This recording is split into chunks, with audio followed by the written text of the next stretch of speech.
এই যে এই মানুষটাকে দেখে চিনতে পারছেন, উনি হলেন সেই মেজর ডালিম, যে মেজর ডালিমের স্ত্রীকে শেখ কামাল ধর্ষণ করার কারণে বঙ্গবন্ধুর পরিবারকে গুলি করে হত্যা করে প্রতিশোধ নেওয়া এই সেই মেজর ডালিম। মেজর ডালিম কি এখনো বেঁচে আছেন? ফেসবুকে হঠাৎ করে তার যে ছবিগুলো ভাইরাল হয়েছে সেগুলোর সত্যতা কি? আর মেজর ডালিমের সাথে শেখ কামালের কি হয়েছে এবং বঙ্গবন্ধু পরিবারের সাথে তার কি শত্রুতা রয়েছে, এসব বিষয়ে বিস্তারিত জানাবো আজকের এই পর্বে। বন্ধুরা, সোশ্যাল মিডিয়াতে মেজর ডালিম এখন চরম লেভেলের ভাইরাল। এমনকি তার একটা ছবির স্ক্রিনশট ভাইরাল হয়েছে যে মেজর ডালিম নাকি এখনো বেঁচে আছেন। মূলত ওই ছবিটা একটা লাইভ সেকশন থেকে নেওয়া হয়েছিল এবং মেজর ডালিম প্রায় 3 বছর আগে একটা লাইভ সেকশন করেছিলেন 10 মিনিটের জন্য। সেখান থেকে ছবিটা স্ক্রিনশটের মাধ্যমে বর্তমানে অনেক বেশি ভাইরাল হয়েছে। আর বলা হচ্ছে তিনি নাকি এখনো বেঁচে আছেন। এটা ছাড়াও তার আরেকটি বিষয় নিয়ে অনেক বেশি চর্চা হচ্ছে যে মেজর ডালিম নাকি অনেক বউপাগল ছিলেন।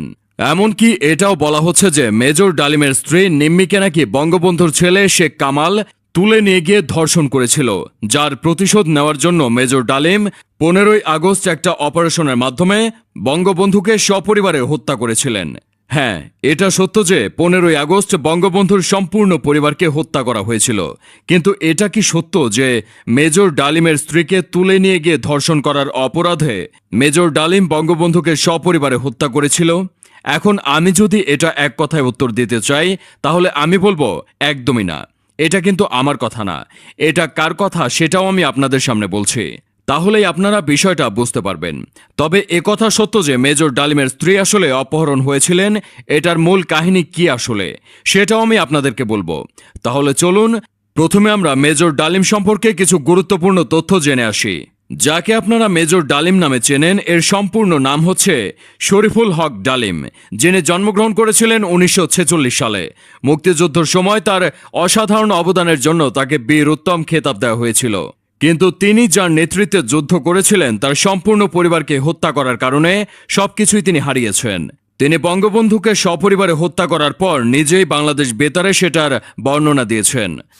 মেজর ডালিম বলছি, শেখ মুজিব ও তার খুনি দুর্নীতিবাজ সরকারকে উৎখাত করা হইয়াছে। এখন হতে সারা দেশে সামরিক আইন জারি করা হলো। মেজর ডালিমের কর্মজীবন শুরু হয়েছিল 1964 সালে পাকিস্তান বিমান বাহিনীতে যোগদানের মাধ্যমে। পরবর্তীতে পাকিস্তানের যুদ্ধ শুরু হলে তিনি বিমান বাহিনী ছেড়ে পাকিস্তান সেনাবাহিনীতে যোগ দেন। সেনাবাহিনীতে তিনি 1971 সালের এপ্রিল মাস পর্যন্ত কর্মরত ছিলেন।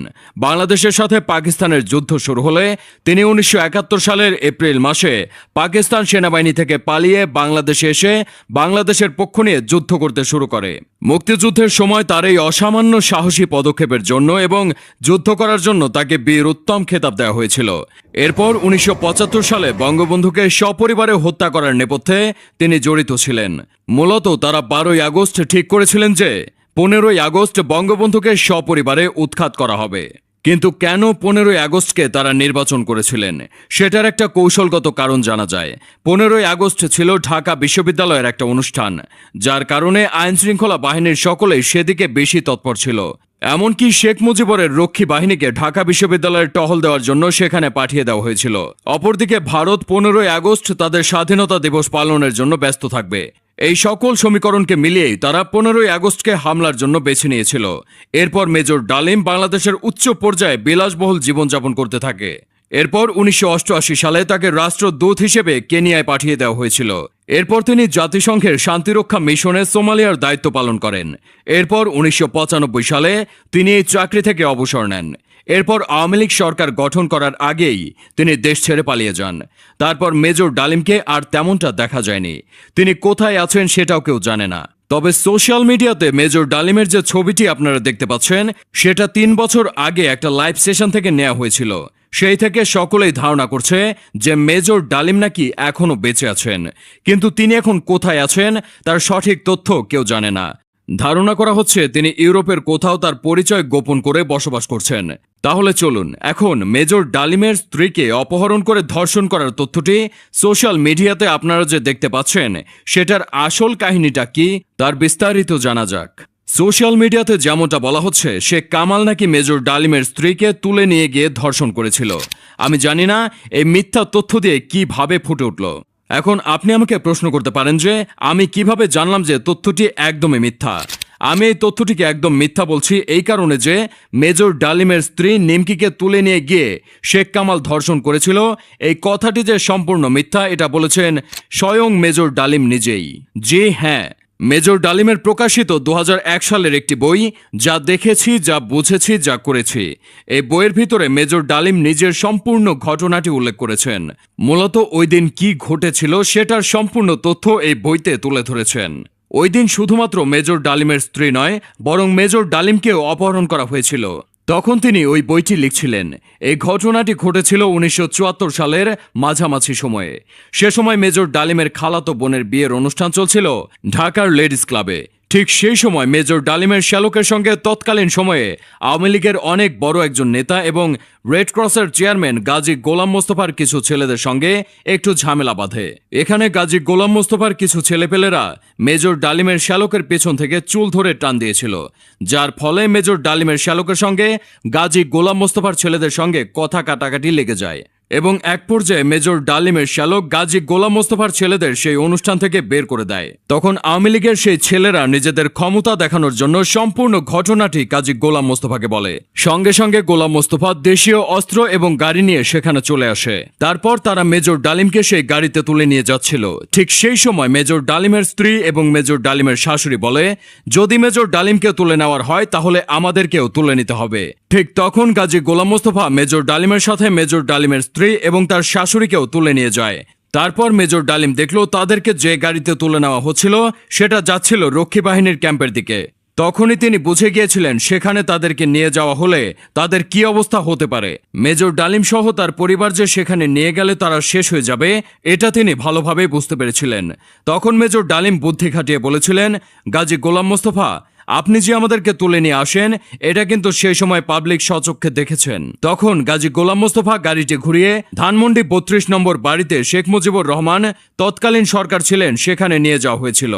সেখানে গিয়ে গাড়িটি থামানো হয় এবং সাথে সাথে সেখানে কিছু গণ্যমান্য ব্যক্তিদের উপস্থিতি লক্ষ্য করা যায়। ওই বইটিতে মেজর ডালিম উল্লেখ করেছিলেন সেখানে কিছুক্ষণ পরে শেখ কামাল এবং শেখ রেহানা চলে আসেন এবং তারা দুজন মেজর ডালিম, মেজর ডালিমের স্ত্রী এবং শাশুড়িকে তাদের বাড়ির ভেতরে নিয়ে যান। মেজর ডালিমের স্ত্রীকে তুলে নিয়ে যাওয়ার ক্ষেত্রে শেখ কামালের অবদান ঠিক এতটুকুই।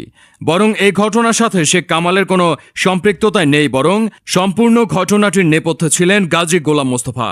কিন্তু এখানে একটা বিষয় আছে, সেটা হলো বঙ্গবন্ধু কি এই যে গাজী গোলাম মোস্তফা তাদের পরিবারকে কিডন্যাপ করিয়েছিল, এটা তো একটা স্বৈরাচারী ঘটনা, তাই না? এটার কি তিনি কখনো বিচার করেছেন? কেউ বলেছেন করেছিলেন, আবার কেউ বলেন করেনি, এবং ধারণা করা হয় এটার বিচার বঙ্গবন্ধু সেদিন আসলে করেননি। এর কিছু প্রমাণ রয়েছে। যদি বিচার হয়ে থাকতো তাহলে এই ঘটনার পরও কেন গাজী গোলাম মোস্তফাকে রেড ক্রসের চেয়ারম্যান রাখা হয়েছিল, তাই না? একে তো এই ঘটনাটি ঘটিয়েছে একজন মেজরের পরিবারের সাথে, তার উপর আবার তার কোনো বিচার করা হয়নি। আর ঠিক এই কারণেই অনেক আর্মি সদস্যরা এই ঘটনার উপর অনেকটা ক্ষিপ্ত ছিলেন এবং বঙ্গবন্ধুর উপরেও ক্ষিপ্রতা এটার মাধ্যমে বৃদ্ধি এবং তৈরি হয়েছিলেন। এখানে মেজর ডালিমের একটা ইন্টারেস্টিং ফ্যাক্ট আপনাদের বলি। যখন বঙ্গবন্ধুকে সপরিবারে শেষ করে দেওয়া হয়েছিল তখন তিনি কিন্তু অনেক ক্ষমতার অধিকারী ছিলেন। তখন তিনি চাইলে গাজী গোলাম মোস্তফাকেও শেষ করে দিতে পারতেন, কিন্তু তিনি এতটাই চৌকস ছিলেন যে তিনি এটা করেননি। কারণ হিসেবে তিনি বলেছিলেন তিনি যদি এটা করতেন তাহলে সবাই ভাবত এটা মেজর ডালিম তার ব্যক্তিগত আক্রোশ থেকে এমন ঘটনাটি ঘটিয়েছে এবং সবাই ভাবত বঙ্গবন্ধুকে মেজর ডালিম নিজের পার্সোনাল রিভেঞ্জ নেওয়ার জন্যই এমনটা করেছে, এমনটা যাতে কেউ না মনে করে। এর জন্য তিনি সেই সময় গাজী গোলাম মোস্তফাকে ছেড়ে দেন। পরবর্তীতে গাজী গোলাম মোস্তফা ইন্ডিয়াতে গিয়েছিলেন এবং সেখানে একটা গাড়ি অ্যাক্সিডেন্টে মারা যান। এটাই হচ্ছে মূল কাহিনী, যেটা মেজর ডালিম নিজের সেই বইটিতে লিখে জানিয়েছেন। এখন আমার তথ্যের ভিত্তিতে অনেক ভুল থাকতে পারে, কেননা শেখ হাসিনার পতনের পর অনেক ইতিহাসই আপনার এবং আপনাদের সামনে আসছে, যা আমরা গত 17 বছরে কখনোই জানতে পারিনি। এখন যদি এখানে আমি কোনো ভুল তথ্য দিয়ে থাকি তাহলে কমেন্ট করে আমাকে ভুল ধরিয়ে দিন।